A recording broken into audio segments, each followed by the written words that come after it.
Si KD ngayon tuloy pa rin yung drama na nangyayari sa pagitan ng Rockets. Hindi dahil sa playoffs performance niya at injury issue eh. Ang tinutukoy kasi mismo sa mga report yung mga issue niya sa loob ng locker room eh.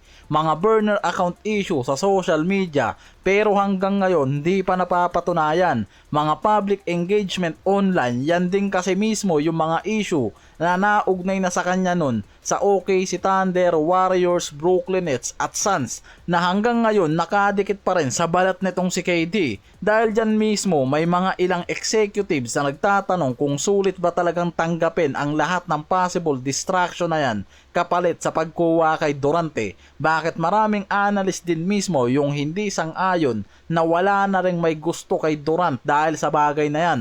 Dahil kapag basketball talent nga raw ang pinag-uusapan naman kasi, nananatili pa rin si Durant sa pinakamagaling hanggang ngayon. Nasa elite level pa rin eh.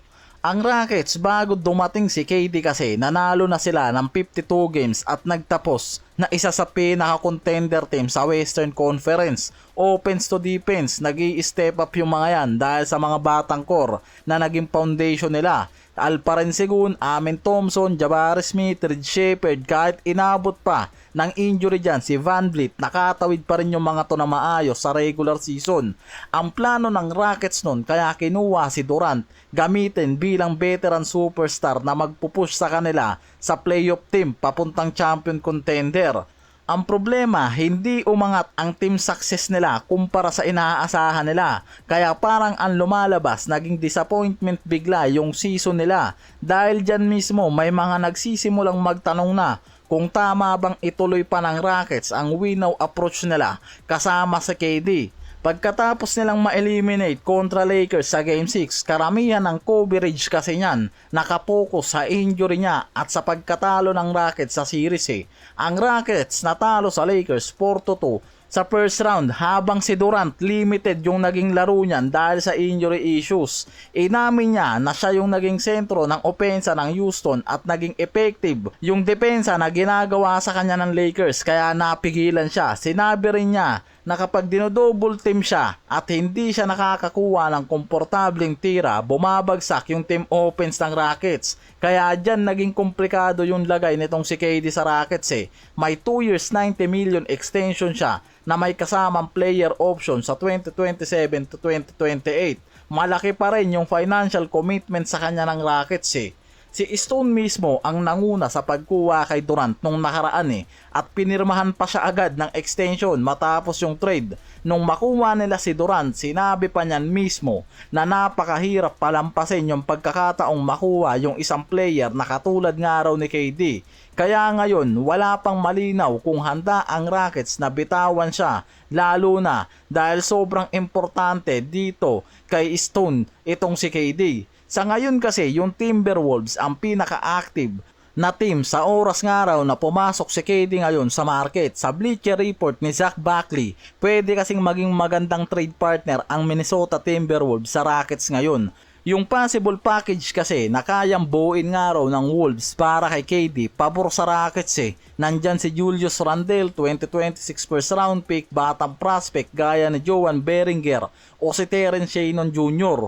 Para sa Minnesota, magiging malaking additional kasi si Durant dahil mabibigyan niya ng scoring support si Anthony Edwards. Kahit si Edwards may mga report na ngayon na gustong makuha itong si KD. Sa kasalukuyan, madalas doblehin ng depensa si Edwards sa playoffs. Kung may Durant sa kabilang side, hindi nga raw basta-basta makakapag-focus sa depensa. Yung opponent team dito lang kay Edwards dahil may support na kay Kevin Durant. Yan yung pinakarason bakit kahit si Edward gustong makuha si KD. Samantalang si Luka ang pinaka nire-request naman sa front office ng Lakers, wing defender at center.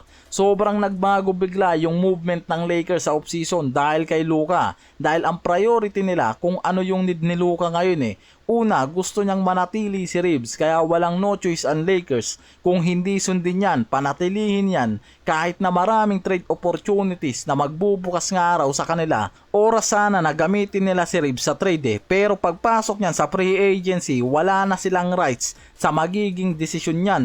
Kaya ngayon, mas nagtitipid na lang ang Lakers sa cap space nila. Kailangan makumbinsi nila si LeBron na mag-pay cut at malinis ang salary cap ng roster nila. Yan yung kailangan para matuloy ang roster upgrade nila bago yung off-season na parating, dahil malinaw na hindi sapat ang roster nila para sa championship window sa susunod na season. Malinaw na kailangan nila ng elite wing defender at dominant center. Una pa lang, sobrang interesado ng araw ang Lakers na makuha sa Pelicans itong si Trey Murphy, pero hindi yan pinakawalan last summer ng Pelicans. Kaya ngayon umiingay pa rin yung mga trade speculation na tuloy pa rin ang Lakers sa pag-communicate dito sa Pelicans para makuha si Trey Murphy. Kung ipipilit nilang kunin si Murphy, pwedeng kailangan kasing gamitan ng Lakers halos lahat ng available draft picks nila. Isama yung batang player tulad ni Dalton Knecht o iba pa. Mauubusan sila ng flexibility para sa mga susunod na taon, yan yung problema. Kaya nagiging unfortunate yung news na to para sa LA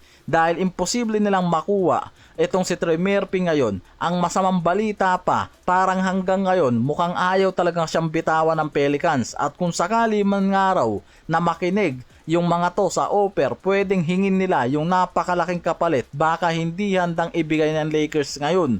Kaya kahit isa siya sa pinakamahusay na fit para kay Luka, na nakikitang napakahirap pa rin nga raw na makuha yan at napakamahal ng possible trade na to, parang ayaw lang nga raw ibigay talaga ng Pelicans sa ngayon itong si Murphy sa Lakers dahil alam nila yung value niyan